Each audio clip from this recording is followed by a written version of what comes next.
High dear students, তোমাদের সকলকেই বাংলার স্কুলে ওয়েলকাম। চলো আজকে আমরা আলোচনা করব তোমাদের ক্লাস 12 ইতিহাসের পঞ্চম অধ্যায় অর্থাৎ ঔপনিবেশিক ভারতের শাসন এর পার্ট 1 আমরা আলোচনা করব। সেটা হচ্ছে ভারত শাসন আইন। ওকে, তো এর জন্য তোমাদের খুবই ইম্পর্টেন্ট সেটা হচ্ছে তৃতীয় অধ্যায়। তৃতীয় অধ্যায়ের কনসেপ্ট আমরা অলরেডি কমপ্লিট করে রেখেছি, সেটা তোমরা অবশ্যই একবার দেখবে যারা না দেখে রেখেছো, এবং যারা দেখেছো তারা বুঝতে পারবে। সেখানে আমরা পার্ট 1-এ আলোচনা করেছিলাম ভারতে ইউরোপ থেকে আগত দেশসমূহ, অর্থাৎ আমাদের ভারতবর্ষে ইউরোপ থেকে কোন কোন দেশগুলো এসেছিল। তাদের মধ্যে প্রথম এসেছিল কে? পর্তুগিজ, তারপরে ব্রিটিশ, তারপরে ওলন্দাজ, তারপরে হল্যান্ড এবং শেষে এসেছিল ফ্রান্সরা, তাই কি না? সেখানে আমরা ডিটেলসে আলোচনা করেছিলাম। এবং পার্ট 2-এ আমরা আলোচনা করেছিলাম, তৃতীয় অধ্যায়ের পার্ট 2-এ কী আলোচনা করেছিলাম? ব্রিটিশদের ভারত দখল, অর্থাৎ ইউরোপ থেকে যে কটা দেশে এসেছিল তাদের মধ্যে সবথেকে শক্তিশালী কারা হয়েছিল? ব্রিটিশরা। এবং এই ব্রিটিশরাই বাংলা প্রথম দখল করেছিল, এবং বাংলা দখলের পর মহীশূর, মারাঠা এবং শিখ এইরকমভাবে একে একে পুরো ভারতবর্ষকে দখল করেছিল, তাই কি না? তোমাদের এটাও বলেছিলাম বাংলার সঙ্গে 3টি যুদ্ধের মাধ্যমে মহীশূরের সঙ্গে 4টি যুদ্ধ হয়েছিল, মারাঠার সঙ্গে 3টি যুদ্ধ হয়েছিল, শিখদের সঙ্গে 2টি যুদ্ধ হয়েছিল। এখানে দেখো, তোমরা যদি ওয়ার্ডগুলো দেখো, বাংলা 3টে ওয়ার্ড আছে, মহীশূর 4টা, মারাঠাদের 3টে এবং শিখ 2 ওয়ার্ড আছে। তো এই ওয়ার্ড দিয়ে আমরা যুদ্ধের সংখ্যাটা মনে রাখতে পারবো, এবং প্রত্যেকটারই যুদ্ধের ডিটেলস আমরা পার্ট 3-তে অলরেডি করেছি। আমি তোমাদের তৃতীয় অধ্যায়টা এখানে প্রমোট করছি না, আসলে এই তৃতীয় অধ্যায়ের কনসেপ্টটা ভীষণই ইম্পর্টেন্ট আজকের ক্লাসটা, অর্থাৎ পঞ্চম অধ্যায় বোঝার জন্য, ওই জন্য আমি তোমাদের এটা বলছি। ওকে, তাহলে আমরা দেখলাম ইউরোপ থেকে অনেকগুলো দেশ এলো, তাদের মধ্যে সবথেকে শক্তিশালী কারা থেকে গেল? ভারতে ব্রিটিশরা থেকে গেল, এবং ব্রিটিশরা পুরো ভারতকে দখল করলো। এবার একটা জায়গা দখল করার পর সেই জায়গার মানুষদের, বিশেষ করে আমাদের স্বাধীনতা বলো, অধিকার বলো, সব কিছু কেড়ে নিয়েছিল। আমাদের অবস্থার দুর্দান্ত শোচনীয় অবস্থা হয়ে উঠেছিল, এবং সেই শোচনীয় অবস্থা হয়ে যাওয়ার জন্য আমরা ব্রিটিশদের বিরুদ্ধে বিভিন্ন আন্দোলন করেছিলাম। সেই আন্দোলনগুলো খুব একটা গোছালোও ছিল না প্রথম দিকে, এবং শেষ দিকে আন্দোলনগুলো গোছানো ছিল, এবং আস্তে আস্তে আমরা স্বাধীনতা লাভ করি। তো আমাদের স্বাধীনতা লাভের প্রসেসটাও খুব একটা সহজ ছিল না, তাই কি না? তো এই যে ব্রিটিশরা আমাদেরকে দমিয়ে রেখেছিল, দাবিয়ে রেখেছিল, তার জন্য ওরা বিভিন্ন আইন পাস করেছিল। সেই আইনের মাধ্যমে আমাদেরকে কিন্তু তারা শাসন করেছিল। ওকে, আর এইগুলোকে আমরা বলছি ব্রিটিশদের ভারত শাসন আইন। নেক্সট আমরা ডিটেলসে দেখব। তো এই ব্রিটিশদের যদি ভারত শাসন দেখি, তাহলে আমরা দেখব ব্রিটিশরা মূলত 2 ভাগে ভারতকে শাসন করেছিল। প্রথম ভাগটা ব্রিটিশ ইস্ট ইন্ডিয়া কোম্পানি যেটা ছিল, সেই কোম্পানি পুরো ভারতকে শাসন করেছিল। কোম্পানি কেন বলছি বলতো? ব্রিটিশরা প্রথমে কিন্তু কোম্পানির আকারে, অর্থাৎ আমাদের দেশে ব্যবসা বাণিজ্য করার জন্য এসেছিল, তারপর আস্তে আস্তে তারা আমাদের উপর শাসন কার্য পরিচালনা করেছিল। অর্থাৎ সেই ব্রিটিশ ইস্ট ইন্ডিয়া কোম্পানি প্রথমে আমাদের শাসন করেছিল। কবে থেকে কবে? 1765 থেকে 1857 খ্রিস্টাব্দ, তাই কি না? ব্রিটিশ ইস্ট ইন্ডিয়া কোম্পানির আমলে যেসব আইনগুলো এসেছিলো, প্রথম ছিল রেগুলেটিং আইন 1773 সালে, দেন পিটের ভারত শাসন আইন 1784 খ্রিস্টাব্দে, এবং চার্টার আইন এসেছিল 1793, 1813, 1833, 1853, অর্থাৎ 20 বছর পর পর এই চার্টার আইনগুলো এসেছিলো। এগুলোর প্রত্যেকটা ডিটেলস আমরা অলরেডি করে রেখেছিলাম পার্ট 4-এ, তাই কি না? তৃতীয় অধ্যায়ের, এই জন্য এগুলো করছি না। এবং মাঝখানে 1857 পরে কারা আমাদেরকে শাসন করেছিল? সেটা ব্রিটিশ সরকার ডিরেক্টলি আমাদেরকে শাসন করার কথা ঘোষণা করে। এখানে কোম্পানির মাধ্যমে শাসন করছিল, এরপর থেকে ব্রিটিশ সরকার ডিরেক্টলি, কবে? 1857। তার মানে 1857 সালে কী এমন ঘটনা ঘটলো যে ব্রিটিশ সরকার ইস্ট ইন্ডিয়া কোম্পানির কাছ থেকে ক্ষমতা কেড়ে নিয়ে সেই নিজেরা নিয়ে নিল, তাই কি না? তো এখানে হয়েছিল মহাবিদ্রোহ। এই যে তোমাদের বলেছিলাম ব্রিটিশরা আসার পর আমাদের স্বাধীনতার অধিকার আস্তে আস্তে কেড়ে নেওয়ার ফলে আমরা বিভিন্ন আন্দোলন করেছিলাম। প্রথম দিকে এই আন্দোলনগুলো বিক্ষিপ্তভাবে হলেও সর্বপ্রথম আমরা একত্রিতভাবে যে আন্দোলনটা করেছিলাম সেটা হচ্ছে মহাবিদ্রোহ। কবে হয়েছিল? 1857 সালে। এই মহাবিদ্রোহের পর কোম্পানির হাত থেকে পুরো দায়িত্বটা কারা নিয়েছিল? ব্রিটিশ সরকার। এই ব্রিটিশ সরকার বিভিন্ন আইনের মাধ্যমে আমাদেরকে শাসন করেছিল। তার মধ্যে ব্রিটিশ সরকারের প্রথম যে আইনটা ছিল সেটা হচ্ছে ভারত শাসন আইন 1858। এর কিছু বৈশিষ্ট্য আমরা অলরেডি আলোচনা করেছিলাম, শুধু এখানে বলে রাখছি। এই আইনের মাধ্যমে তোমাদের কি একটা বৈশিষ্ট্য ছিল? এই আইনের মাধ্যমে ভারত সচিব একটা নতুন পদ তৈরি করা হয়েছিল, তাই কি না? 1833 খ্রিস্টাব্দের রেগুলেটিং আইনের মাধ্যমে কি করা হয়েছিল, যে গভর্নর জেনারেল অফ ইন্ডিয়াটাকে পুরো করা হয়েছিল এবং 1853 পরে এটাকে ভাইসরয় অফ ইন্ডিয়া করা হয়েছিল, তাই কি না? এই 1858 সালে এই ভাইসরয় অফ ইন্ডিয়া পুরো ভারতকে দেখাশোনা করবে, তার সাথে সাথে একজন ব্রিটিশদের যে মন্ত্রী আছে তাদের মধ্যে থেকে একজন সদস্য ভারত সচিব হবেন। হ্যাঁ, তাহলে এই আইনে গভর্নর জেনারেল অফ ইন্ডিয়াকে কি করা হয়েছিল, ভাইসরয় করা হয়েছিল। আর ভারতের প্রথম ভাইসরয় কে ছিল তোমরা কমেন্টের মাধ্যমে জানাবে, সেটা আমরা বলেছিলাম, তাই কি না? আর এটা ভারত সচিব, দুটো পদ হলো, নতুন করে কোন পদটা হলো, এই ভারত সচিব। নেক্সট দেখো, ইন্ডিয়ান কাউন্সিল অ্যাক্ট 1861, 1892 এবং 1909, এই দুটো আমরা অলরেডি আলোচনা করেছি। এখন আমরা ডিটেলসে আলোচনা করব ইন্ডিয়ান কাউন্সিল অ্যাক্ট 1909।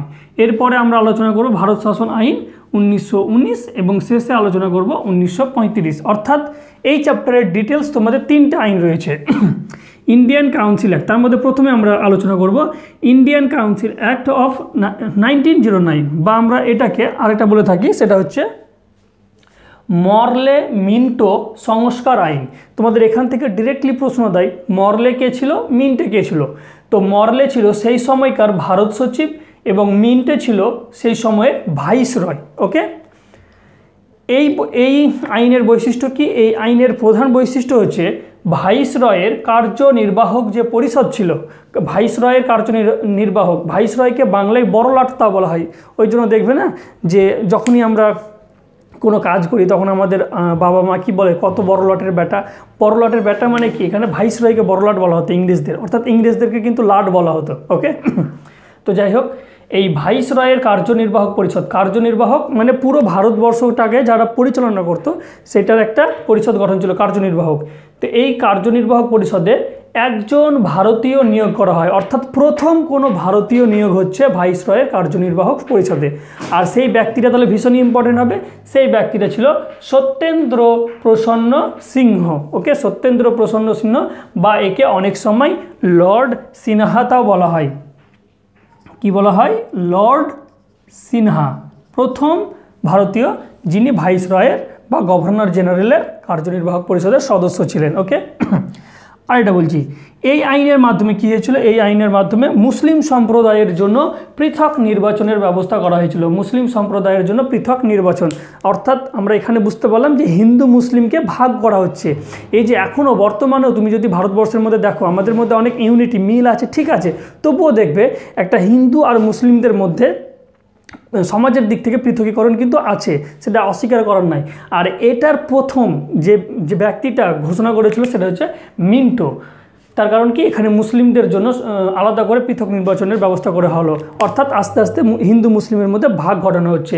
এই জন্য এই মিন্টোকে কি বলা হয় জানো, এই মিন্টোকে বলা হয় father of communal electorate. Father of communal electorate, এর যদি আমরা বাংলা করি তাহলে হবে সাম্প্রদায়িক বাটোয়ারা নীতির বাপ। সাম্প্রদায়িক বাটোয়ারা অর্থাৎ সাম্প্রদায়িক বাটোয়ারা, সাম্প্রদায়িক বাটোয়ারা নীতির বাপ, অর্থাৎ ধর্মের ভিত্তিতে মানুষকে ভাগ করা শুরু করেছিল। কে করেছিল? মিন্টো। ওকে, এটা মনে রাখবে, ওই কারণটাকে কি বলা হচ্ছে, father of communal electorate. Okay, next দেখবো যে আমাদের ভারতবর্ষ মানে পুরো ভারতবর্ষে যে সরকারটা ছিল সেটা কি কেন্দ্রীয় সরকার, এখনকার মতোই কেন্দ্রীয় সরকার। আর ভারতবর্ষ ছাড়া কি ছিল, ভারতবর্ষ বিভিন্ন প্রদেশ ছিল, তাই কি না? যেমন আমাদের এখন ভারতবর্ষটা কি নিয়ে গঠিত, আমাদের দেশ ভারতবর্ষ, আর বিভিন্ন রাজ্য আর কেন্দ্রশাসিত অঞ্চল নিয়ে গঠিত।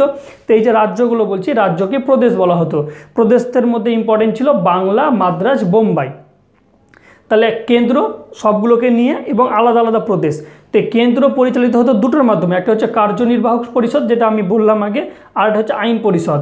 কার্যনির্বাহক পরিষদ যেটাকে বলা হয় এক্সিকিউটিভ, আর আইন পরিষদকে বলা হয় লেজিসলেটিভ ইংরেজিতে। অর্থাৎ এরা আইন তৈরি করে আর এরা পুরো শাসন কার্য নিয়ন্ত্রণ করে। তোমরা যাদের পলিটিক্স আছে তারা ভালো বুঝতে পারবে। আমাদের পার্লামেন্ট যদি দেখো, তো আমাদের পার্লামেন্টেও মেনলি দুটো বিভাগ আছে, একটা শাসন বিভাগ, একটা আইন বিভাগ। শাসন বিভাগ অর্থাৎ আমাদের প্রধানমন্ত্রীকে নিয়ে বিভিন্ন মন্ত্রী আমাদের দেশকে পরিচালনা করছে। আইন বিভাগ আমাদের পার্লামেন্ট বিভিন্ন আইন তৈরি করছে। ঠিক সেই সময় কি করা হয়েছিল, এই আইনের মাধ্যমে কার্যনির্বাহক পরিষদ আর আইন পরিষদের যে সদস্য ছিল তাদের সংখ্যা বৃদ্ধি ঘটানো হয়। সংখ্যাটা কত থেকে কত বাড়ানো হয়েছিল অতটা ইম্পর্টেন্ট নেই, শুধু মনে রাখবে এটা যে এদের সংখ্যাটা বাড়ানো হয়। ওকে, একইভাবে যে আমাদের প্রদেশে যে বাংলা, মাদ্রাজ, বোম্বাই যে প্রদেশের আইন পরিষদ ছিল, এই আইন পরিষদেরও সদস্য সংখ্যা বাড়ানো হয়। নেক্সট হচ্ছে যেটা লেখা আছে, ভারত ও প্রদেশের কার্যনির্বাহক ও আইন পরিষদের সংখ্যা বৃদ্ধি করানো হয় এই আইনের মাধ্যমে। তাহলে এটাই হচ্ছে আমাদের ইন্ডিয়ান কাউন্সিল অ্যাক্ট অফ 1909-এর প্রধান বৈশিষ্ট্য। ঠিক আছে, এটা কিন্তু খুব ইম্পর্টেন্ট। তাই প্রথম মুসলিমদের জন্য পৃথক নির্বাচনের কোন আইনের মাধ্যমে বলা হয়েছিল? এটা হচ্ছে এই আইন। এরকম প্রশ্ন তোমরা অনেক পাবে। যাই হোক, নেক্সট আইন হচ্ছে আমাদের ভারত শাসন আইন 1919 বা মন্টেগু চেমসফোর্ড সংস্কার আইন। একইভাবে মন্টেগু কে ছিলেন? ভারত সচিব ছিলেন, এবং চেমসফোর্ড কে ছিলেন? ভাইসরয় ছিলেন। ওকে, সেই সময়কার। দেখো, এই আইনের প্রধান বৈশিষ্ট্য কি? এই আইনের প্রধান বৈশিষ্ট্য হচ্ছে কেন্দ্রীয় আইনসভাকে, আমাদের যে কেন্দ্রীয় আইনসভা ছিল সেই আইনসভাকে দ্বিকক্ষ বিশিষ্ট করা হয়, অর্থাৎ উচ্চকক্ষ আর নিম্নকক্ষে ভাগ করা হয়। আমাদের বর্তমান যদি পার্লামেন্টের গঠন দেখো, আমাদের ভারতের পার্লামেন্টকে ভারতের আইনসভা বলা হয়, আর আমাদের ভারতের পার্লামেন্ট দুটো কক্ষ নিয়ে গঠিত, একদিকে উচ্চকক্ষ বা রাজ্যসভা, আর একটা ছিল নিম্নকক্ষ বা লোকসভা। যদিও রাজ্যসভা আর লোকসভা তখন বলা হতো না, মেইনলি আপার হাউস আর লোয়ার হাউস বলা হতো, কারণ ইংরেজিতে ছিল। আপার হাউসটাকে উচ্চকক্ষ বলছি, লোয়ার হাউসটাকে নিম্নকক্ষ বলছি। ওকে, তাহলে দেখো, আমাদের যে বর্তমানের পার্লামেন্টের গঠন বলো বা আমাদের সংবিধানের আইন বলো, সব ব্রিটিশদেরই বিভিন্ন আইন থেকে নেওয়া জিনিসটা। ওকে, তার কারণ কি? ব্রিটিশরাই আমাদের ভারতবর্ষে প্রায় দীর্ঘ 200 বছর ধরে রাজত্ব করেছিল, এবং তারা আইনের মাধ্যমে রাজত্ব করেছিল, যেটা পুরো পৃথিবীতে ফলো করা হচ্ছে। যদিও তারা আমাদেরকে দমন করার জন্য খারাপ আইন এনেছিল, কিন্তু আমরা সেখান থেকে স্বাধীনতা হয়ে নিজেদের ভালোর জন্য আইন তৈরি করে সামনের দিকে এগিয়ে যাচ্ছি। ওকে, নেক্সট দেখো, এই আইনে দেশে প্রত্যক্ষ নির্বাচন চালু করা হয়। এই যে আমাদের বয়স এখন 18 বছর, তোমরা যারা 12-এ পড়ছো তাদের মধ্যে কারোর ভোট দেওয়ার বয়স হয়ে গেছে বা হবে, তাই কি না? প্রত্যক্ষ নির্বাচন, প্রথম যে নির্বাচনের কথা প্রত্যক্ষ, এটা কিন্তু এই আইনের মাধ্যমে বলা হয়। আর প্রথম যদি পরোক্ষ নির্বাচন বলে, তাহলে পরোক্ষ নির্বাচন বলা হয়েছিল 1892 খ্রিস্টাব্দের ভারত শাসন আইন বা ইন্ডিয়ান কাউন্সিল আইনের মাধ্যমে। পরোক্ষ মানে এখানে ডিরেক্টলি ছিল না, ইনডিরেক্টলি ভোট দেওয়া হতো। এখানে কিন্তু ডিরেক্টলি ভোটের কথা ঘোষণা করা হয়, খুবই ইম্পর্টেন্ট। নেক্সট, প্রদেশ মানে আগে বলেছি, অর্থাৎ এখনকার রাজ্য ধরতে পারি আমরা, তাই কি না? প্রদেশে ডায়ার্কি বা দ্বৈত শাসন ব্যবস্থা চালু করা হয়। ডায়ার্কিটা কি? অর্থাৎ পুরো প্রদেশের যে বিভিন্ন ভাগ ছিল কাজকর্মের, সেই কাজগুলোকে দুই ভাগে ভাগ করা হয়েছিল। একটা হচ্ছে সংরক্ষিত বিষয়, আর একটা হচ্ছে হস্তান্তরিত বিষয়। হস্তান্তরিত মানে বুঝতে পারছি, হস্তান্তর করা হচ্ছে।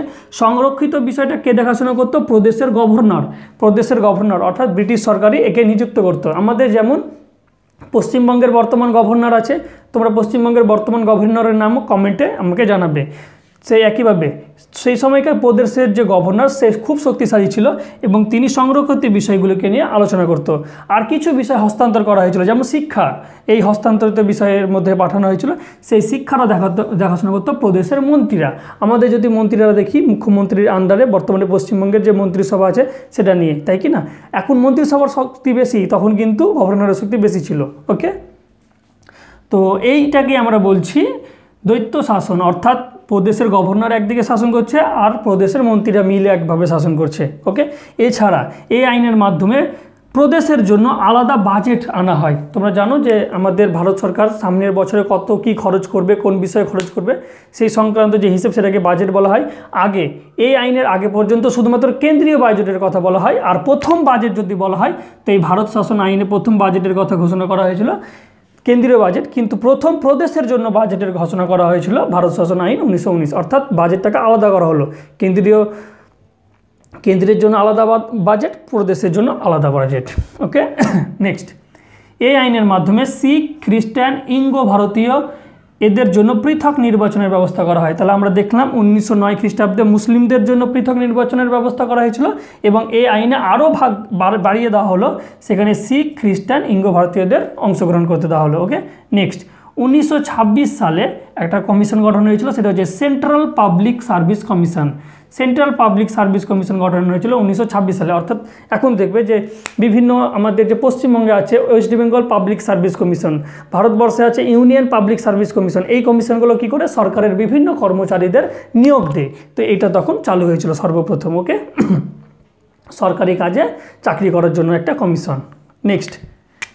নেক্সট আমরা আলোচনা করব ভারত শাসন আইন 1935। এই ভারত শাসন আইন 1935-এ এখানে প্রথম কি মানে মেন যে বৈশিষ্ট্য সেটা হচ্ছে প্রদেশ আর প্রিন্সলি স্টেট। আমাদের তো বিভিন্ন প্রদেশ ছিল আর প্রিন্সলি স্টেট অর্থাৎ বিভিন্ন রাজ্যের রাজা ছিল, তাই কি না? তো এই প্রদেশ আর প্রিন্সলি স্টেটগুলোকে মিলিয়ে অল ইন্ডিয়া ফেডারেশন গঠন করা হয়েছিল। হ্যাঁ, যখন আমাদের ভারতবর্ষ 1947 সালে স্বাধীন হয় তখন প্রায় 594টির মতো প্রিন্সলি স্টেট ছিল। এখন কি আছে? এখন নেই। এখন আমাদের রাজ্য আর কেন্দ্রশাসিত অঞ্চল আছে, অর্থাৎ প্রিন্সলি স্টেটগুলো সব উঠে গিয়ে এখন রাজ্য আর কেন্দ্রশাসিত অঞ্চলে পরিণত হয়েছে এবং তাদেরকে নিয়ে আমাদের এখন ভারতবর্ষটা গঠিত। কিন্তু প্রথম 1935 সালে প্রদেশ আর প্রিন্সলি স্টেটগুলোকে নিয়ে অল ইন্ডিয়া ফেডারেশন গঠন করা হয়েছিল। ওকে, নেক্সট, কেন্দ্রীয় ও প্রাদেশিক সরকারের মধ্যে 3টি তালিকা প্রস্তুত করা হয়। অর্থাৎ কেন্দ্র কোন কোন বিষয়গুলো দেখবে এবং প্রদেশ কোন কোন বিষয়গুলো দেখবে সেগুলো পৃথক তোমার তালিকা করা হয়েছিল। এছাড়া কেন্দ্র আর প্রদেশ মিলিয়ে কোনগুলো দেখবে সেটা তালিকা করা হয়। 3টি তালিকা কী ছিল? কেন্দ্রীয় তালিকা, যৌথ তালিকা, প্রাদেশিক তালিকা। কেন্দ্রীয় তালিকার নাম শুনে বুঝতে পারছি কেন্দ্রীয় ওই সব জিনিসগুলো দেখবে, যৌথ তালিকা দুজন মিলে, আর প্রাদেশিকগুলো প্রাদেশিক। এটা এখনও আমাদের আছে কিন্তু ভারতে, স্টেট আর এটা হচ্ছে তোমার কেন্দ্র আর এটা হচ্ছে মিলে যৌথ। ওকে, নেক্সট, প্রদেশের দ্বৈত শাসন ব্যবস্থা তুলে দিয়ে প্রাদেশিক শাসন চালু করা হয়। দেখো, প্রদেশে যে ডায়ার্কি চালু করা হয়েছিল 1919 খ্রিস্টাব্দের আইনে, এই ডায়ার্কিটিকে তুলে দেওয়া হয়েছিল, অর্থাৎ সংরক্ষিত বিষয়, হস্তান্তরিত বিষয়, এই ব্যাপারটাকে তুলে দেওয়া হয়েছিল। দিয়ে পুরোপুরি দায়িত্বটা কাদের দেওয়া হয়েছিল? প্রদেশের মন্ত্রীদের, অর্থাৎ আমাদের ভারতীয়দের দেওয়া হয়েছিল। এটাকে আমরা বলছি সাহিত্য শাসন চালু করা হয়। কোথায় সাহিত্য শাসনের কথা বলা হয়েছিল? প্রদেশে সাহিত্য শাসনের কথা বলা হয়েছিল, কিন্তু কেন্দ্রে সাহিত্য শাসনের কথা বলা হয়নি। সাহিত্য মানে মানে নিজেদের দ্বারা শাসন, অর্থাৎ প্রদেশগুলোকে শাসন করার জন্য আমাদেরকে দিয়ে দিয়েছিল ইংরেজরা, কিন্তু সেই কেন্দ্রটাকে কারা নিয়ন্ত্রণ করতো? তখনও ইংরেজরাই নিয়ন্ত্রণ করতো। আর আমাদের যা ভারতীয়রা ছিল তখন যে আমাদের আন্দোলন করতো আমাদের দেশকে স্বাধীন করার জন্য, তারা কী চেয়েছিল? তারা চেয়েছিল পুরোপুরি স্বাধীন হওয়ার জন্য, তাই কি না? এখনও দেখো যে কেন্দ্রীয় সরকার তো সব থেকে শক্তিশালী, তাহলে সব থেকে শক্তিশালী জায়গাটা কারা ছিল? ইংরেজরাই বসেছিল। নেক্সট, এই আইনের মাধ্যমে 1935 সালে আরবিআই অর্থাৎ আমাদের যে রিজার্ভ ব্যাঙ্ক অফ ইন্ডিয়া গঠন করা হয়, সেটা এই আইনের মাধ্যমে গঠন করা হয়। আর একটা পিছিয়ে পড়া শ্রেণী, মহিলা আর শ্রমিকদের জন্য পৃথক নির্বাচনের ব্যবস্থা করা হয়। হ্যাঁ, তাহলে প্রথমে দেখলাম মুসলিমদের জন্য, তারপর শিখ, খ্রিস্টান, ইঙ্গ ভারতীয়দের জন্য, তারপরে পিছিয়ে পড়া শ্রেণী, মহিলা আর শ্রমিকদের জন্য। নেক্সট হচ্ছে কেন্দ্রে ডায়ার্কি চালু হয়। দেখো, এটা প্রদেশে ডায়ার্কিটা চালু করেছিল, একটা সংরক্ষিত বিষয়, একটা হস্তান্তরিত বিষয়। এবার এইটা কোথায় চালু করলো? কেন্দ্রে। হ্যাঁ, তাহলে কেন্দ্রে যদি করে তাহলে প্রদেশে গভর্নর হয়ে যে কী হয়ে যাবে? কেন্দ্রের ভাইসরয়। তাহলে কেন্দ্রের ভাইসরয় সংরক্ষিত বিষয় দেখাশোনা করবে এবং কিছু বিষয় হস্তান্তরিত করেছিল, ভারতীয়দেরকে দিয়েছিল, তাই কি না? সেটা এই আইনের মাধ্যমে চালু করা হয়। আরটা তোমাদের বলে রাখি যে আমাদের দেখবে বর্তমানে যে পার্লামেন্ট আছে, সেই পার্লামেন্টের প্রথম যখন তৈরি হয় তখন প্রায় 395টি আর্টিকেল বা ধারা ছিল। এই 395টি ধারার মধ্যে 1935 সালের যে আইন তৈরি হয়েছিল সেখান থেকে প্রায় 300টি ধারা নেওয়া হয়েছিল। অর্থাৎ ভারত শাসন আইন 1935-এর ভীষণই গুরুত্বপূর্ণ। এবং সবশেষ ব্রিটিশ সরকার যে আইনটা এনেছিল তোমাদের এটা বলে দিই, সেটা হয়েছিল ইন্ডিয়ান ইন্ডিপেন্ডেন্স অ্যাক্ট, অর্থাৎ ভারতের স্বাধীনতা আইন। কবে এনেছিল? 1947 সালে। ওকে, মেইনলি তোমার এটা 4 জুলাই 1947 সালে তারা আইনটা তাদের পার্লামেন্টে নিয়ে এসেছিলো। 18 জুলাই এই আইনটা তাদের পার্লামেন্টে পাস হয়েছিল এবং পরবর্তীতে 15 আগস্ট 1947 সালে আমাদের দেশকে স্বাধীন ঘোষণা করেছিল তাদের আইনসভাতে। ওকে, তো এই ছিল আমাদের আজকের ক্লাস। আর তোমরা বেশ আমাকে লাইক, শেয়ার, কমেন্ট, সাবস্ক্রাইব করে যথেষ্ট সাহায্য করছো। তার সাথে একবার জাস্ট মনে করে দিলাম অবশ্যই এগুলো করতে থাকো, তাহলে আমার ভিডিও বানাতে আরও মোটিভেশন পাবো। এইভাবে আমি তোমাদের ইতিহাসের প্রত্যেকটা চ্যাপ্টারের কনসেপ্ট ক্লিয়ার করব। আর আমাদের যে টার্গেট উচ্চ মাধ্যমিককে নিয়ে ভিডিওগুলো আসছে সেগুলো রেগুলার আসতে থাকবে। ওকে, চলো, থ্যাংক ইউ, জয় হিন্দ।